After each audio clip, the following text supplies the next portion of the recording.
So good morning, everyone. Right now it's 10 something. Just leaving my house I'm a few minutes late.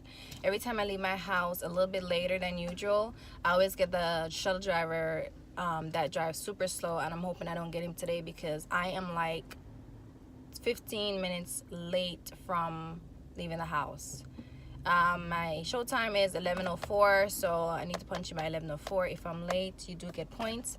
Every airline have a point system. It all depends on what where you're late to. So if I'm late to punch in, the points is like 3 points. If you're late to go to the gate, depends on how long of a time it is like 6 points or higher. And if you get, I believe, like 12 points altogether, then you get terminated. So every airlines have a point system. The point system are different. Some airlines have a very higher point system. So yeah, you have to take that in account when you apply for the airlines. And as I said, we are kind of like our own boss in a way, because we don't have anyone like humping over us all the time. We have the supervisors, but they're not like always on top of us like that. As long as we do our job, we're good to go. We follow the rules and we're good to go. The company is great. So I have 3 legs today, 3 long legs. It's 11 something my show time. I land again to my destination at 11:30 p.m. So it's gonna be a long day. And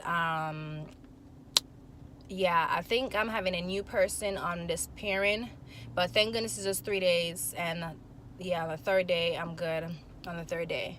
But I'll talk to you guys when either I'm on the plane or I don't know. I'll talk to you guys in a little bit. I'm going to park in a few minutes. Okay guys, so I'm on the plane and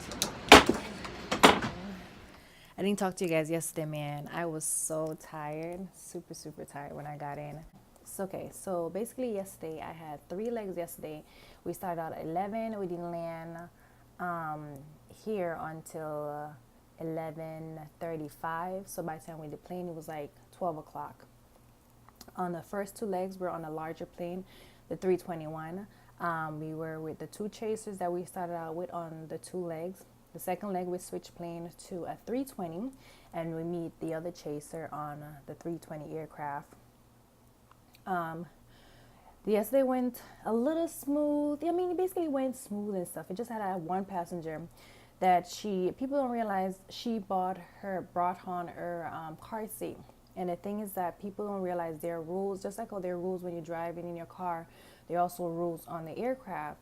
So by federal regulation laws is that once you have a car seat, the child has to be in the car seat when that seatbelt sign is on for takeoff, landing, cruising, whatever. Once the seatbelt sign is on, that child needs to be in the car seat. The child can't be in the parent lap.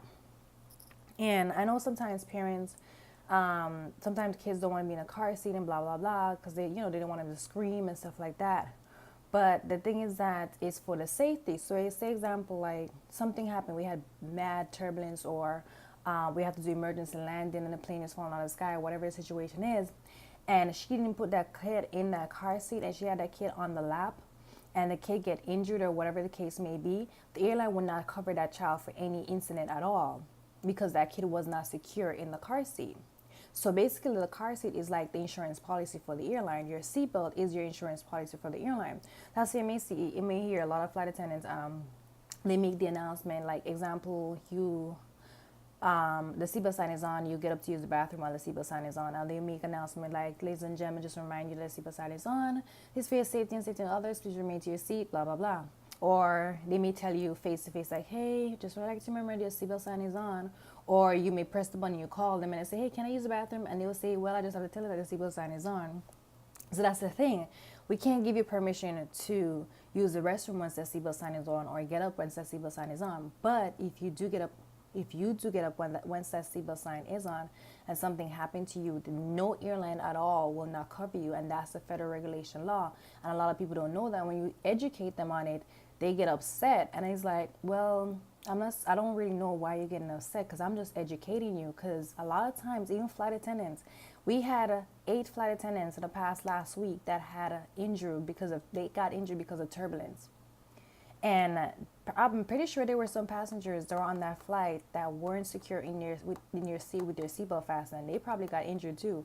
But the airlines cannot cover them because they weren't in their seat with the seatbelt. So I just want to, educate you guys on that. So if you have a child and you bring a car seat, you pay for the seat. Even if you don't have a car seat, but you pay for the seat, by federal regulations law, the child has to be in that seat for takeoff, landing, and whatever that seatbelt sign is on. They have to be in the seat, not in the lap. Even though the child may be 2 years old or whatever, as long as you purchase a seat for that child, it has to be in the seat. Now, if the child is a lap child, you never purchase a seat for the child is a lap child, that's different. That child has to be in the lap. So I basically told the mom that, just wanted to remind you that the child needs to be in the seat. Plus, the child was older than 2. The child was like close to 4 years old. And I was like, hey, I just want to remind you that the seatbelt sign is on. The child needs to be in your seat, in your car seat, blah, blah, blah. She went off. She's like, well, the child is screaming. I don't want him to scream, blah, blah, blah. I said, I understand that. I'm just letting you know, in case anything happened to the child, we are not responsible. She's like, well, da, da, da. I'm like, I don't understand. I just told you, if anything happens to the child, we are not responsible, which means that you're telling us that you are putting your child in an unsafe situation. That's basically what you're telling us. So that's why it's like the airline is not going to pay for it, because you basically tell the flight attendant that, okay, so my child going to be unsafe no matter what. Like, you understand what I'm saying? It's like, that's basically what you're telling the airline is, I don't care. I'd rather put my child in an unsafe situation. That's basically what you're saying to the airline. So no airlines cover that. Just for you guys to know. So that would happen on the second leg. The third leg, everything went smooth. It wasn't a full flight and nothing like that. Okay, and educate you guys on this. When it comes to not full flights, a lot of times the aircraft can be unbalanced for takeoff. And you hear flight attendants say, hey, just like to remind you guys, please stay in your assigned seat for takeoff, because, we don't want to make the aircraft unbalanced. That can happen, guys. The aircraft can be unbalanced. That's why a lot of times the system automatically put people in certain sections. Like, you see a lot of people in one section and nobody in another section. It's because the aircraft needs to be balanced for takeoff. If something is not balanced, guess what? It tipped over. And that's what will happen for takeoff. The aircraft will literally crash. That's why they will tell you also too to ask the flight attendant, if you need to move somewhere, ask the flight attendant, because within that we are allowed to move you to certain rows, or we know what rows to move you to. Like, they can just talk to the pilots, can say, hey, you can move them to this row, but don't deviate from this particular row, whatever situation be. But there are rows that we can move you to, because we automatically know what rows to move you to, and rows that we cannot move you to. So that's why you hear all those announcements. That's a little educational tip for you guys, in case when you guys fly and you hear that. But it's always safe to just ask the flight attendant, hey, can I move here? And they will say, well, you can't move there, but you can move right here. Is because they know that if you move outside that area, you're going to be off balance, and it could be just one person can make the aircraft off balance. That's how crazy the system is. I came here. Basically, it was like this morning. I got something to eat, and I went to bed super late. I just uploaded a video, guys. So definitely check that out. Right now we have just one leg. This is like a 3-hour flight. Awesome sauce. And then we have a 13-hour layover tonight. Hey guys, so I am so sorry, because while I was talking to you guys, my company called me and interrupted the call. And it was too late for me to get back with you guys, because I had to get my shuttle, because my shuttle was 5:30 p.m. shuttle. So I'm in the plane right now. We're a little bit early, like 15-20 minutes early. The other crew members went to get something to eat, and I came on and brought all their bags, because they left their bags with the gate agent. So I just brought all their bags down on the plane. So we are on, So we are on the 319 aircraft. This 319 has 10 big front seats. So these are what the big front seats look like. Not every 319 have 10 big front seats. This is just one of those planes that just have 10. the aisles are wider on this plane, because there are some of the planes that the aisles are very small, but these aisles are wider. When it comes to the seat has a little more space than normal airlines.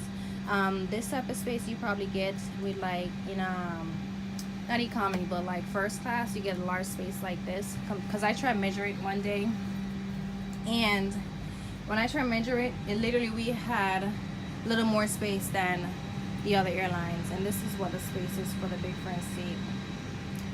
So we're gonna head over to the exit rows, and on the 319 we only have one exit, emergency exit row. This is what the space looks like on the 319 emergency exit row. On this aircraft, the sides right here, they don't go up or down, they stay the same. It holds 145 passengers on this aircraft. The seats are a little bit smaller than, I guess, the average. I'm not sure. They're gonna come out with new seats, so the seats are gonna come out, we're gonna be a little bit more cushiony. I don't think the seats are gonna recline, because the things that recliner seats, they do get damaged a lot, and that's just a lot of money. And our airline, we're all about saving money and stuff like that, because people don't know how to take care of good stuff. So the seats, I know they're gonna bring out the new seats. They're gonna be a little bit wider, they're a little bit more cushioning. The tray tables are small than average tray tables. The reason why is that the wider tray tables, people do a lot of crazy stuff on them. People rest their head on them, so they always be denting. People put their baby on them. People do a lot, too much on them. So these metals, you can't do anything much to it. And again, it's all about saving money. So the less money the airline have to pay, the cheaper the flights are when you think about it. So this is metal, so it's nothing. I mean, the only thing they need to do is just put their snacks, drink, and that's it. But I'm telling you, people will just put their foot, their baby. Sometimes they be trying to change diapers on it. Like, they be doing so much. So when they change over to those metals, I was like, okay. I mean, the people complain, but it's like, at least the prices are cheaper, because as I said, the more the airlines have to pay, for repairing and stuff like that. They have to also add that in those fees in those ticket prices. But if they spend less on these items, then the ticket prices are reasonable. So that's the good thing that, everyone doesn't know with that. But I'm gonna do my pre-flight check. One of my crew members came back. I'm gonna do my pre-flight checks, and I'm probably gonna start boarding in 15 minutes because we're early. And I'll talk to you guys when I get to my next destination. Just one leg. Okay, so I'm here at the hotel, and this is how the room looks like. I put my stuff down earlier. So we have the refrigerator where I put my suitcase. This section is where the microwave is. Coffee section here. Have a nice big mirror here. And here's the bathroom.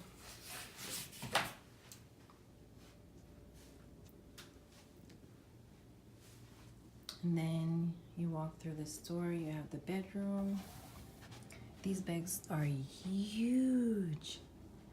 These beds are so huge. Then we have the TV here, and then the closet. Guys, it's midnight right now, and my coworker, one of them, Flight Attendant B, she had to do another flight. So the company had told the pilots that the pilots and her has to work on the flight. So they're going to Fort Lauderdale tonight, and then they're gonna lay over in Fort Lauderdale and then deadhead back to base. So in the morning, because my show time is at 12 something in the afternoon. My show time is 12 something today.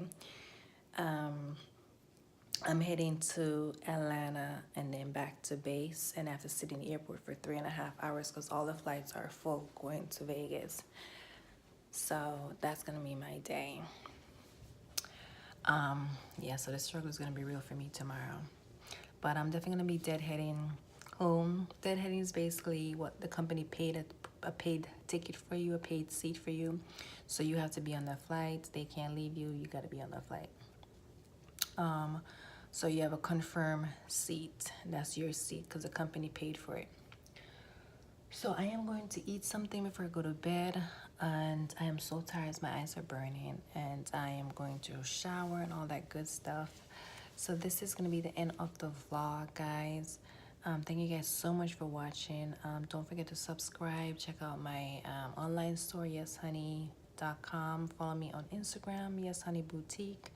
Also Facebook, yesshoneybabe. I put those links in the description box below. So I'll see you guys next time. I am so exhausted. Bye, guys.